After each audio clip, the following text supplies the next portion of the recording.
Hello അസ്സലാമു അലൈക്കും. ഇന്ന് നമ്മൾ ഉണ്ടാക്കാൻ പോകുന്നത് നമുക്ക് ബ്രേക്ക്ഫാസ്റ്റിന് കഴിക്കാൻ പറ്റിയിട്ടുള്ള പഞ്ഞി പോലത്തെ ഒരു അപ്പമാണ്. അപ്പോൾ ഇത് ബണ്ണ് പോലെ നല്ല സോഫ്റ്റ് ആയിട്ടുള്ളൊരു ദോശയാണ്, ബൺ ദോശ എന്നും പറയും. അപ്പോൾ നമുക്ക് ഈസി ആയിട്ട് ഉണ്ടാക്കിയെടുക്കാൻ പറ്റിയിട്ടുള്ള നല്ല സോഫ്റ്റ് ആയിട്ടുള്ളൊരു അപ്പമാണ്. അപ്പോൾ നിങ്ങൾക്കിത് ഏത് ചട്നീൻ്റെ കൂടി കഴിക്കാനും പറ്റും. നോൺ വെജ് ഇഷ്ടമുള്ളവരാണെങ്കിൽ ചിക്കൻ കറിയോ ഫിഷ് കറിയോ ഏത് കറീൻ്റെയും കൂടി കഴിക്കാൻ നല്ല ടേസ്റ്റാണ്.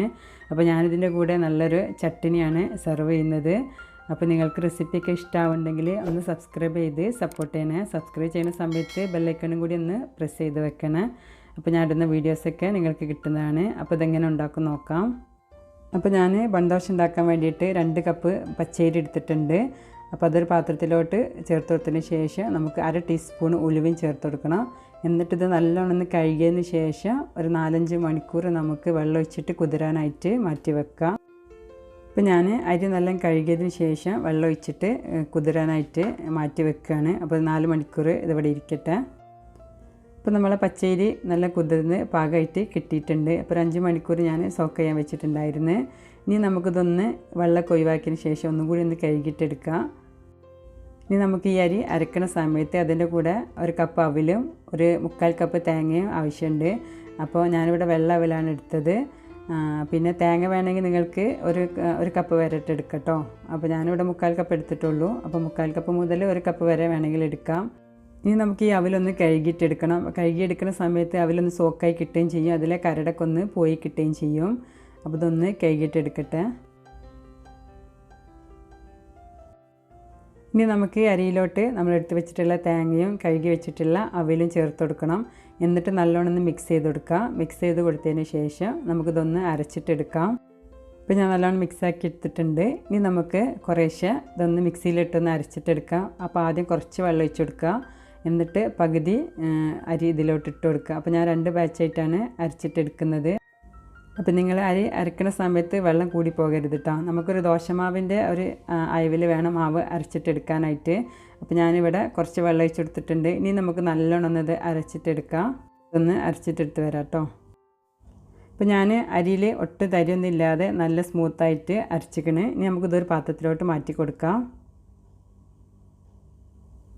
ഇനി നമുക്ക് അടുത്ത ബാച്ച് ഇതുപോലെ തന്നെ അരച്ചിട്ടെടുക്കാം. അപ്പോൾ ആദ്യം കുറച്ച് വെള്ളം ഞാൻ മിക്സിയുടെ ജാറിലോട്ട് ചേർത്ത് കൊടുത്തിട്ടുണ്ട്.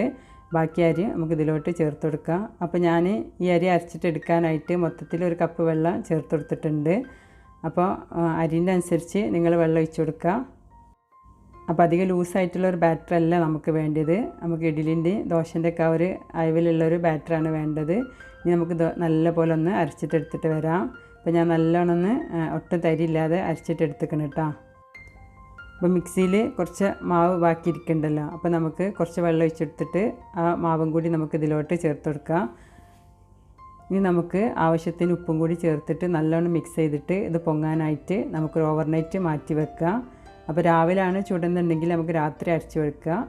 രാത്രി നമുക്ക് പിറ്റേന്ന് രാത്രിക്കൊക്കെ ആണെങ്കിൽ രാത്രി അരി കുതിർത്ത് വെച്ചതിന് ശേഷം രാവിലെ അരച്ച് വെച്ചാൽ മതി. അപ്പോൾ നമുക്ക് രാത്രി എടുക്കുകയും ചെയ്യാം. നല്ലോണം മിക്സ് ചെയ്തതിന് ശേഷം നമുക്കിതൊന്ന് ഫെർമെൻറ്റ് ചെയ്യാൻ വേണ്ടിയിട്ട് വെക്കാം. അപ്പോൾ ഒരു വാമായ പ്ലേസിൽ വെച്ചിട്ട് ഇത് പൊങ്ങാനായിട്ട് വെക്കുക. ഇപ്പോൾ ഞാൻ രാത്രി പൊങ്ങാനായിട്ട് വെച്ചിട്ടുള്ള മാവാണ്. നമുക്ക് പൊങ്ങി വന്നിട്ടുണ്ടോ നോക്കാം.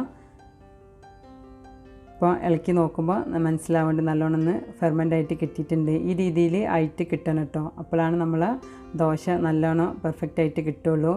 അപ്പോൾ നല്ല മിക്സ് ചെയ്തതിന് ശേഷം ഇപ്പോൾ കുറച്ച് വെള്ളത്തിൻ്റെ കുറവുണ്ടെങ്കിൽ വേണമെങ്കിൽ 1 ടേബിൾ സ്പൂൺ 2 ടേബിൾ സ്പൂൺ വേണമെങ്കിൽ ചേർത്ത് കൊടുക്കുക. അപ്പോൾ ഉപ്പിൻ്റെ കുറവുണ്ടെങ്കിൽ ഈ സമയത്ത് വേണമെങ്കിൽ ചേർത്ത് കൊടുക്കുക കേട്ടോ. ഇനി നമുക്ക് ഇതിലോട്ട് കുറച്ച് ബേക്കിംഗ് സോഡ ചേർത്ത് കൊടുക്കണം. എന്തിനാണെന്ന് വെച്ചിട്ടുണ്ടെങ്കിൽ നമുക്ക് ബൺ ദോശ അല്ലേ, അപ്പോൾ ബണ്ണ് പോലെ നല്ല പൊങ്ങി വരണമെങ്കിൽ കുറച്ച് ബേക്കിംഗ് സോഡയും കൂടി ഇതിലോട്ട് ചേർത്ത് കൊടുക്കണം. അത് നിർബന്ധമില്ല. അപ്പോൾ ഇഷ്ടമുണ്ടെങ്കിൽ ചേർത്ത് കൊടുത്താൽ മതി. ആ ചേർത്ത് കൊടുത്താലാണ് നമുക്ക് പെർഫെക്റ്റായിട്ട് കിട്ടുള്ളൂ. അപ്പോൾ ഞാൻ ഇതിലോട്ട് 1/4 ടീസ്പൂണ് ബേക്കിംഗ് സോഡ ചേർത്തിട്ടുണ്ട്. പിന്നെ 1 ടേബിൾ സ്പൂണ് വെള്ളം കൂടി ചേർത്തിട്ട് നല്ലോണം മിക്സ് ചെയ്ത് കൊടുത്തതിന് ശേഷം നമ്മൾ മാവിലോട്ട് ചേർത്ത് കൊടുക്കുക. അപ്പോൾ നമുക്കൊന്നും കൂടി പെർഫെക്റ്റായിട്ട് നല്ല പൊന്തിയിട്ടുള്ള അപ്പം ചുട്ടെടുക്കാൻ പറ്റും. അപ്പോൾ ബേക്കിംഗ് സോഡ ചേർത്തതിന് ശേഷം നല്ലോണം മിക്സ് ചെയ്ത് കൊടുക്കുക. അപ്പോൾ ഞാൻ 1 ടേബിൾ സ്പൂൺ കൂടി വെള്ളം ചേർത്ത് കൊടുത്തിട്ടുണ്ട്. ഇപ്പോൾ കറക്റ്റ് പരിവായിട്ട് കിട്ടിയിട്ടുണ്ട് നമ്മളെ മാവിൻ്റെ ബാറ്റർ.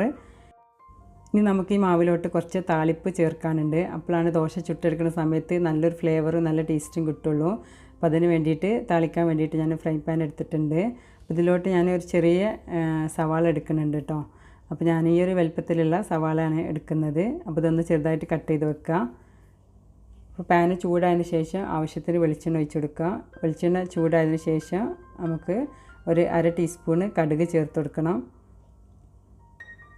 കടുക് ചേർത്തിട്ട് പൊട്ടി വരുന്ന സമയത്ത് നമുക്കിതിലോട്ട് ഒരു 1/2 ടീസ്പൂണ് ചെറിയ ജീരകവും ചേർത്ത് കൊടുക്കുന്നുണ്ട്. ചെറിയ ജീരകം ചേർത്തിട്ട് നല്ലോണം പൊട്ടി വരുന്ന സമയത്ത് നമ്മൾ ചെറുതായിട്ട് കട്ട് ചെയ്ത് വെച്ചിട്ടുള്ള സവാള അല്ലേ അതുകൂടി ചേർത്ത് കൊടുക്കുക. ഉള്ളി ചേർത്ത് കൊടുത്തതിന് ശേഷം നമുക്ക് എരിവിന് ആവശ്യമുള്ള പച്ചമുളകും ചെറുതായിട്ട് കട്ട് ചെയ്ത് ചേർത്ത് കൊടുക്കുക. പിന്നെ കുറച്ച് കറി ലീവ്സും ചേർത്ത് കൊടുക്കുക. എന്നിട്ട് ഇതൊന്ന് വഴറ്റിയിട്ടെടുക്കുക. അപ്പോൾ വഴറ്റി എടുക്കുന്ന സമയത്ത് അധികം ഒന്ന് ബ്രൗൺ ആയിട്ട് കിട്ടണ്ട കേട്ടോ. ഒന്ന് വാടിയിട്ട് എടുത്താൽ മതി. ഇപ്പോൾ നമ്മൾ ചേർത്തിട്ടുള്ള ഉള്ളിയും പച്ചമുളകും എല്ലാം നല്ലോണം വാടിയിട്ട് കിട്ടിയിട്ടുണ്ട്. ഇനി നമുക്ക് ചൂടോടെ തന്നെ നമ്മളെ മാവിലോട്ട് ചേർത്ത് കൊടുക്കുക. ചേർത്തതിന് ശേഷം നമുക്കിതിലോട്ട് കുറച്ച് മല്ലിയിലും കൂടി ഞാൻ ചേർക്കുന്നുണ്ട്. അപ്പോൾ മല്ലിയിലൊക്കെ ഓപ്ഷണലാണ്, നിങ്ങൾക്ക് ഇഷ്ടമുണ്ടെങ്കിൽ ചേർത്ത് കൊടുത്താൽ മതി. ചേർത്ത് കൊടുക്കുമ്പോൾ അതിൻ്റെ ഫ്ലേവറും കൂടി കിട്ടും. എന്നിട്ട് നല്ലോണം ഒന്ന് മിക്സ് ചെയ്ത് കൊടുക്കുക. മിക്സ് ചെയ്തതിന് ശേഷം നമുക്കിതൊന്ന് അപ്പം ചുട്ടെടുക്കാം. അപ്പോൾ നിങ്ങൾക്ക് മാവ് ഉണ്ടാക്കി വെക്കുന്ന സമയത്ത് മൊത്തത്തിൽ മാവ് ഒറ്റയടിക്ക് ഉണ്ടാക്കണ്ടെങ്കിൽ അപ്പോൾ ആവശ്യത്തിനുള്ള മാവ് എടുത്തതിന് ശേഷം അതിൽ ബേക്കിംഗ് സോഡ ചേർത്ത് കൊടുക്കുക. പിന്നെ അതിലേക്ക് ആവശ്യമുള്ള താളിപ്പും ചേർത്തിട്ട് ഉണ്ടാക്കുക. എന്നിട്ട് ബാക്കി മാവ് ഫ്രിഡ്ജിൽ വെച്ചിട്ട് ആവശ്യമുള്ള സമയത്ത് ഇതുപോലെ ചെയ്തെടുത്താൽ മതി. ഇനി നമുക്ക് പഞ്ഞി പോലത്തെ അപ്പം എങ്ങനെ ഉണ്ടാക്കിയെടുക്കാൻ നോക്കാം. അപ്പോൾ ഞാനിവിടെ ഒരു അപ്പത്തിൻ്റെ ചട്ടിയാണ് എടുത്തിട്ടുള്ളത്. അപ്പോൾ അത് നല്ല ചൂടായിട്ട് കിടക്കുകയാണ്. അപ്പോൾ ഇതുപോലെ കുഴിയുള്ള അപ്പച്ചട്ടി എടുക്കുമ്പോഴാണ് നമുക്ക് ബണ്ണ് പോലത്തെ ദോശ ഉണ്ടാക്കിയിട്ടെടുക്കാൻ പറ്റുള്ളൂ. അപ്പോൾ നല്ലോണം ഒന്ന് മാവ് ഒന്ന് ഇളക്കിയിട്ട് എടുത്തതിന് ശേഷം ഒരു തവി മാവ് നമുക്ക് അപ്പച്ചട്ടിയിലോട്ട് ഒഴിച്ചു കൊടുക്കുക. ഒഴിക്കുന്ന സമയത്ത് ഒരു മീഡിയം ഫ്ലെയിമിലാക്കി വെക്കുക. എന്നിട്ട് ഒഴിച്ചതിന് ശേഷം മൂടി വെക്കുക. മൂടി വെച്ചിട്ട് സിമ്മിലാക്കിയിട്ട് ഒരു 5 മിനിറ്റ് വേവിച്ചിട്ടെടുക്കുക. അപ്പോൾ നിങ്ങൾ മൂടി വെച്ച് ഒരു 5 മിനിറ്റ് കഴിഞ്ഞിട്ട് തുറന്ന് നോക്കുക. അപ്പോൾ വെന്തിട്ടില്ലെങ്കിൽ ഒന്നുകൂടി മൂടി വെച്ചിട്ട് മുകൾ ഭാഗം ഒന്ന് വെന്ത് വരുന്നവരെ വെയിറ്റ് ചെയ്യുക. അപ്പോൾ നമ്മൾ അപ്പം മൂടി വെച്ചിട്ട് ഒരു 5 മിനിറ്റ് ആയിട്ടുണ്ട്. ഇനി നമ്മൾ തുറന്ന് നോക്കാം. ഇനി നമുക്കിതൊന്ന് തിരിച്ചിട്ട് എടുത്തിട്ട് അതിൻ്റെ മുകൾ ഭാഗം ഒന്ന് കുക്കാക്കിയിട്ട് എടുക്കണം. അപ്പോൾ തിരിച്ചിട്ട് കൊടുക്കുന്ന സമയത്ത് പതുക്കെ വേണം കേട്ടോ തിരിച്ചിട്ട് കൊടുക്കാനായിട്ട്. കാരണം അതിനുള്ളിൽ ഒന്നുകൂടി വെന്ത് വരാനുണ്ട്. അപ്പോൾ പൊട്ടിപ്പോയാൽ ആ മാവ് പുറത്തേക്ക് വരാൻ ചാൻസ് ഉണ്ട്. അപ്പോൾ ഞാൻ ഈ സമയത്ത് എണ്ണ ഒന്നും ചേർത്ത് കൊടുക്കണില്ല. നമ്മൾ നോൺ സ്റ്റിക്കിൻ്റെ പാനിലല്ല ചുട്ടെടുക്കുന്നത്. അപ്പോൾ താഴ്ഭാഗം കൂടി നമുക്കൊന്ന് വെന്ത് ഒന്ന് മുരിഞ്ഞ് വരുന്നവരെ വെയിറ്റ് ചെയ്യാം. ഇപ്പോൾ 2 മിനിറ്റൊക്കെ കഴിഞ്ഞിട്ടുണ്ട് കേട്ടോ. ഇനി നമുക്ക് നമ്മൾ തിരിച്ചിട്ട ഭാഗമല്ലേ അതൊന്ന് വെന്തിട്ടുണ്ടോ നോക്കാം. അപ്പോൾ പാകത്തിന് കറക്റ്റ് വെന്ത് കിട്ടിയിട്ടുണ്ട്. അപ്പോൾ വേവിക്കുന്ന സമയത്ത് ഫ്ലെയിം എപ്പോഴും ലോ തന്നെ ആക്കി വെക്കണം കേട്ടോ. എന്നാലേ നമ്മൾ സാവധാനം അത് വെന്ത് കിട്ടുള്ളൂ. നല്ല പൊങ്ങി സോഫ്റ്റായിട്ട് കിട്ടുള്ളൂ. നമുക്കിതുപോലെ തന്നെ ബാക്കിയുള്ള മാവും ചുട്ടെടുക്കാം. മാവ് എടുക്കുന്ന സമയത്ത് നല്ല ഇളക്കിയതിന് ശേഷം അപ്പച്ചട്ടിയിലോട്ട് ഒഴിക്കുക. ഒഴിക്കുന്ന സമയത്ത് ഒരു മീഡിയം ഫ്ലെയിമിലാക്കി വെക്കുക. ഒഴിച്ചു കൊടുത്തതിന് ശേഷം എന്നിട്ട് മൂടി വെച്ചതിന് ശേഷം ഫ്ലെയിം ലോയിലാക്കി വെച്ചിട്ട് ഇത് നല്ലോണം ഒന്ന് വേവിച്ചിട്ടെടുക്കുക. ഇനി ഇതൊന്ന് തുറന്ന് നോക്കാം. അപ്പോൾ മുകൾ ഭാഗം കണ്ടില്ല കുറച്ചും കൂടി വെന്ത് വരാനുണ്ട്. ഈ സമയത്ത് മാവ് ഉള്ളിലൊക്കെ ഇങ്ങനെ നിൽക്കുന്നുണ്ടാവും.